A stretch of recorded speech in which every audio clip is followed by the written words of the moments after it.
Hello, ladies and gentlemen. We're going to start our review with problem 37. All right, the problem's called Get on the Boat. A small ferry runs every half hour from one side of a large river to the other. The number of cars X on a randomly chosen ferry trip has the probability distribution shown below. All right, we can check that mu sub x is equal to 3.87 and sigma sub x is equal to 1.29. Now remember, these symbols stand for the mean of x and then the mean of y. So the mean number of cars that would ride the ferry if we look at many ferry trips over a long run period of time, and then the number of cars that actually travel the ferry differs from the mean by 1.29 cars on average. All right, so the number of cars that travel on this ferry are either 0, 1, 2, 3, 4, or 5 cars. And then the probability that you would have that number of cars is shown down below. Now you can always double check to see if this is a complete probability distribution by adding up the probabilities and seeing if they add up to 1. All right, so these probabilities are written as proportions, not as percents. If you want to look at them as percents, just multiply by 100. Now the first task we're given is that the cost of the ferry trip is $5. We need to make a graph of the probability distribution for the random variable m, which is money collected on a randomly selected ferry trip. All right, and then we're going to describe its shape. Now to do this, we first have to figure out the probability distribution for m, and then we can actually graph it. So what I have over here is the probability distribution for the number of cars first, which we had in the problem.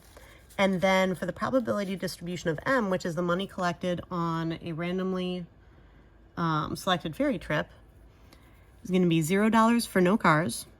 No cars, no money, which happens about 0.02 of the time, so about 2% of the time.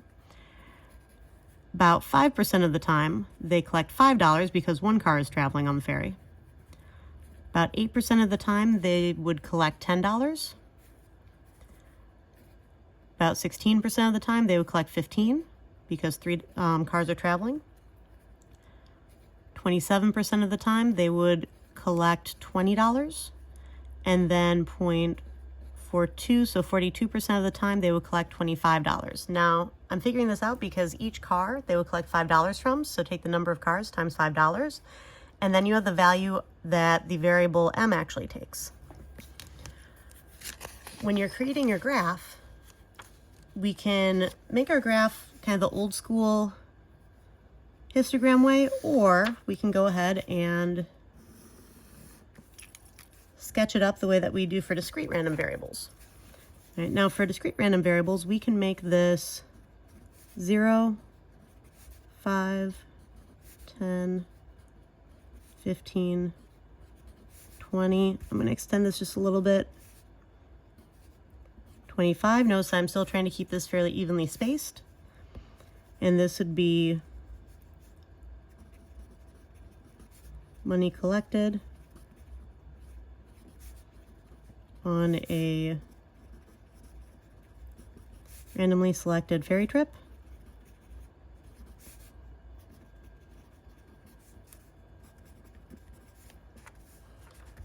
And then you have your probability off on the side, which is just the proportion of times that you would collect this amount of money if we were to look at the ferry, like many, like a list of all the different ferry rides and the transactions. All right, so for $0, let's see, probably 0, 2, 3, 5, 6, 7, 8.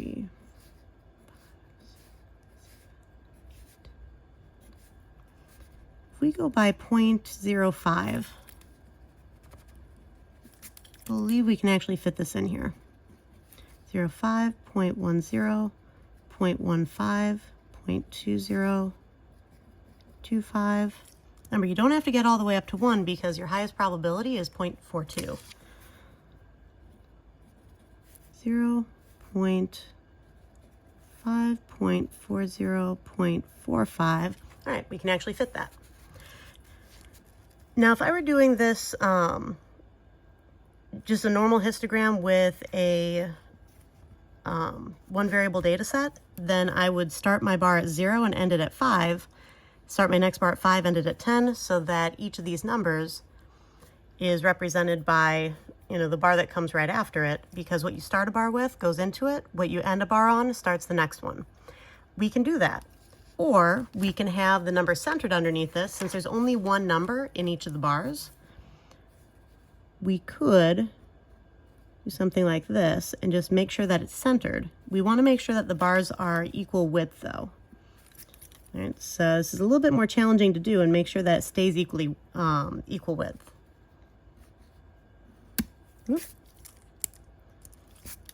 We'd start in the middle between them. And the only number contained in this one is 0. The only number contained in this one is 5. And extend my bar just a little bit, trying to keep them equal width. All right, for $10, we'd be at 0.08, which is just above halfway. All right, for $15, 0.16, so just a little bit above the 0.15. 20 would be 0.27, so just under halfway between the 0.25 and the 0.30.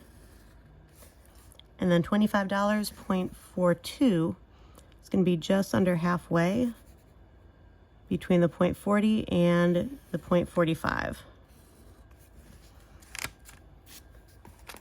All right, so we have our histogram. Now the shape of this, the majority of money collection, majority of the time, wow, having trouble phrasing this. Most ferry trips, they're going to collect, you know, $25, $20, or $15. They're only occasionally going to collect $0, $5, or $10. When you're looking at a skewed distribution like this, when you're describing the direction of the skewness, you're looking at where the fewest occurrences are happening, because skew means that it's pulling away from the majority of the data. So the money collected is actually pulling to the left because the majority of the trips are clustered up on the right, but it's pulling with it some extreme values off to the left because these only occur very rarely. They don't happen very often. All right, so the shape.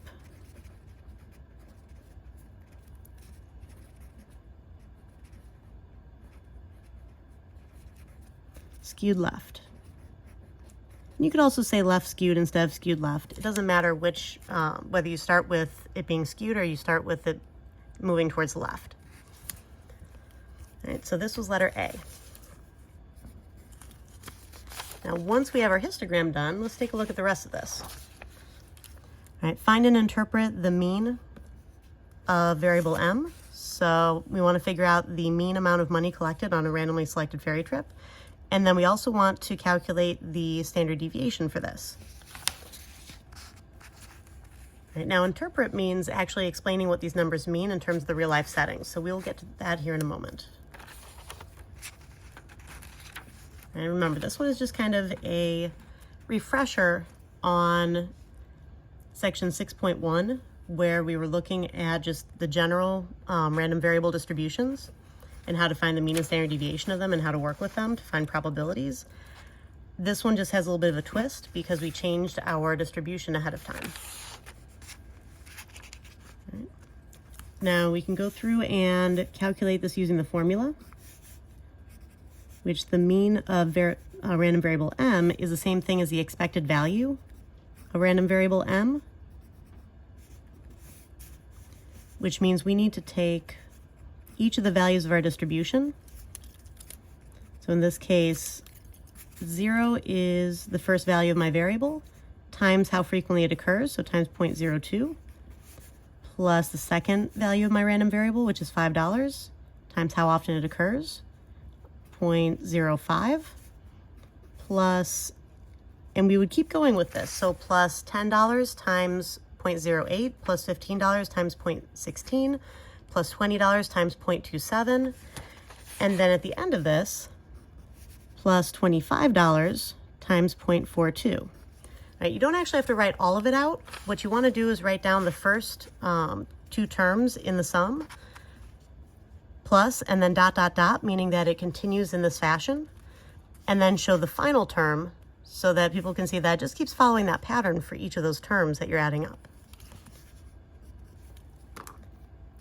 Right, now there are two ways that we can calculate this. We can calculate it just straight up using multiplication and addition. So 0 times 0.02 plus 1 times 0.05 plus 2 times 0.08 plus, whoop, I just noticed that I'm using the wrong numbers here. I needed 5 for that one. I need 10 for this one. I need 15 for this one. Sorry, I started using random variable x instead of random variable m. All right, 15 times 0.16 plus 20 times 0.27. If that ever happens to you where you make a mistake, don't get too flustered. It's okay. It's, as you can see, we all make mistakes. All right, so I have, and excuse the the add up here. All right, so basically I have sum for each one of these terms, or the product for each one of these terms, and I'm just adding them all up. All right, so that gave me 19.35.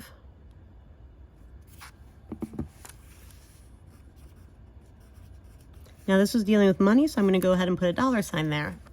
And what this means is that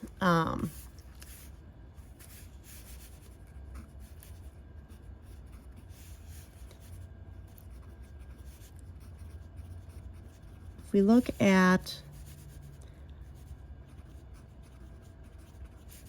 large number ferry trips,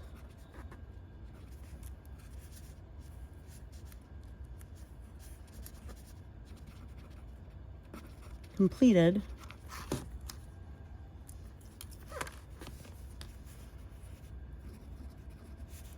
over a long period of time,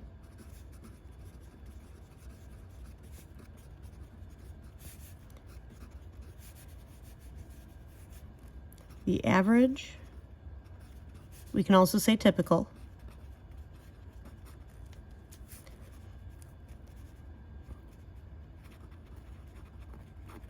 amount of money,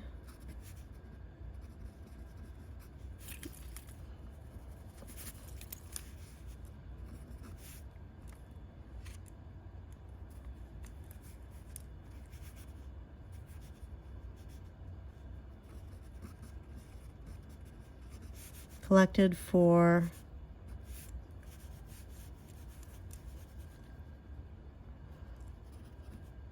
one trip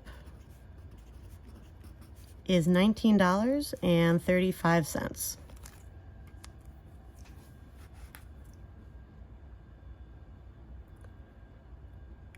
All right, probability is based on long-run relative frequencies. So if we have a large volume of ferry trips that were made and we look at the outcome of those ferry trips, the typical or average amount of money that they would make on just a single trip would be $19.35.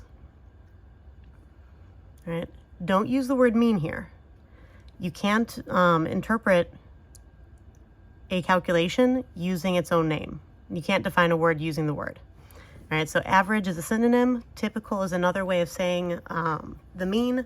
So we use the synonyms for that word instead of using that word itself. So please don't say the mean amount. Say the average or the typical.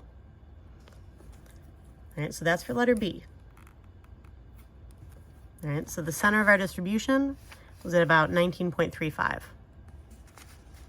Now for standard deviation.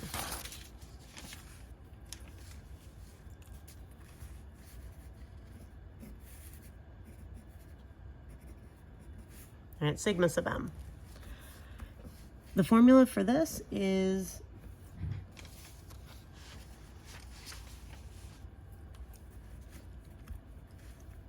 a very long square root. It's kind of like doing distance formula, but writ large. And the standard deviation for this is calculated much like the standard deviation in general. Standard deviation is always the value of your variable, which in this case starts out with 0, minus your mean, so minus 19.35, quantity squared, and then usually we add them up and divide by the total number of values in a distribution minus 1. This time, instead of dividing, we're going to do a weighted average. All right, so weighted average deviation, which means we're taking the value from the distribution minus the mean quantity squared, but then we multiply by the probability, the long run relative frequency, which weights this deviation by how often we would expect it to occur. 1 minus 19.35 quantity squared. Oop, not 1. I almost did it again. Be careful when you're doing these. Always double check that you're using the right numbers after you've had to transform a distribution. My mind keeps going back to this one, but this is the distribution I need to use. So the 0, the 5, the 10, the 15, the 20, and so on, but the probabilities are still staying the same. All right, times 0.05, because that was the likelihood of that occurring. And instead of continuing to write this out, I'm going to put plus dot dot dot. It continues on in this fashion, which is what this part here means. And it would end up with 25 minus the mean quantity squared times the proportion of times that would occur, which is 0.42. All right, so I can type all this into the calculator. All right, so second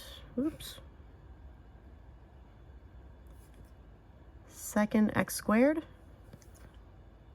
and I would have, see, open parentheses, 0 minus 19.35 squared times 0.02 plus 5 minus 19.35 squared times 0.05. I know this is going to be tedious, but if you don't learn how to use the calculator, this is kind of what you have to do. You have to use the formula raw. And I'm going to go ahead and show you this before I show you the calculator steps so that you can see that it'll work either way.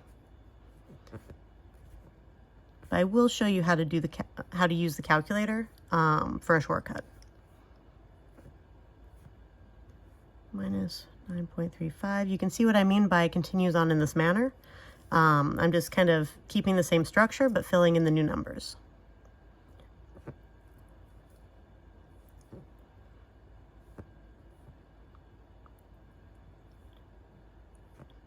.35 times 0.27 plus 25 minus 19.35 squared times 0.42. Oops.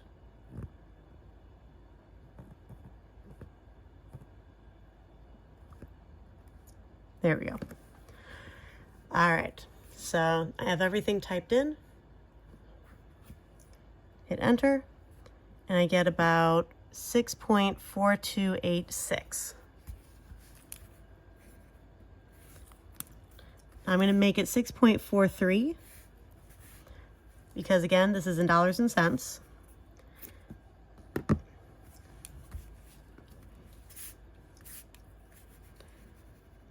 And again, if the ferry is written many times,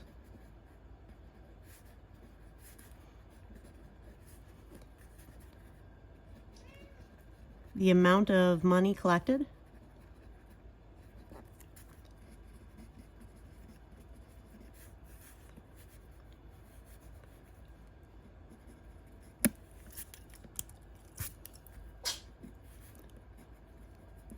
will vary by $6.43 on average,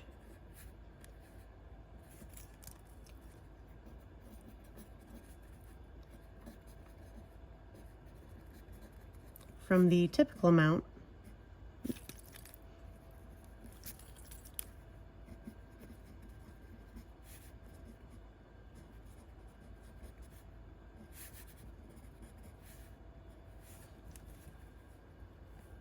of $19.35.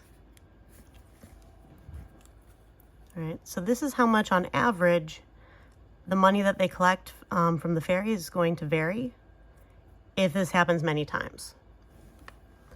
All right, now, if you want a quicker way to actually calculate these numbers for the mean and for the standard deviation, what you'd want to do is go to Stat and hit Enter on Edit. If there are any numbers in here, you'd want to clear them out. And then you can actually type in the values of your random variable in list 1. So I'm typing in 0, 5, 10, 15, 20, and then 25. And then in list 2, I'm going to have 0.02, 0.05. So I'm writing the frequency with which those values would occur. 6, 0.27, 0.42. And then we can go back to Stat and over to Calculate, and then one variable statistics. All right, we have list 1 is where the list of the values of our variable are. The frequency list I wrote into list 2. So I hit second 2. All right, if you take a look right above the number keys, you'll see that the list names are written right above it. So if you hit second and then the number key that you want, you can identify the list where you put the frequency in. All right, and then hit Enter. And let's see. What happened?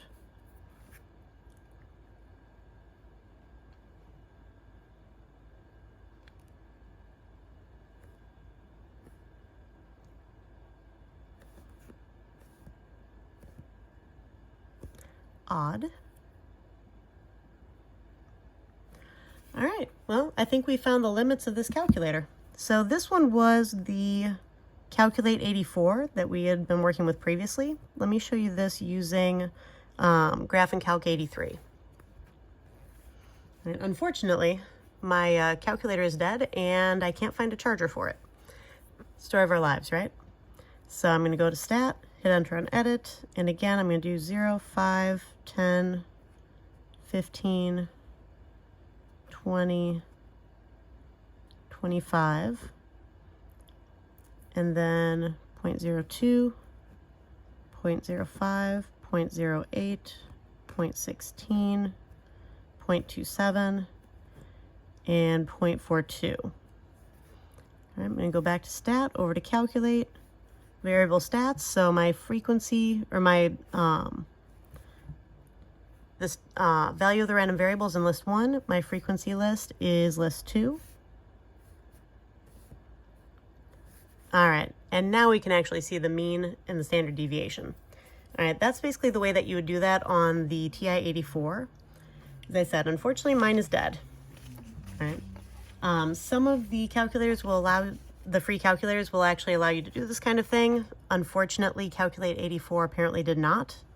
This is the first time I figured that part out. But Graph and Calc 83 does.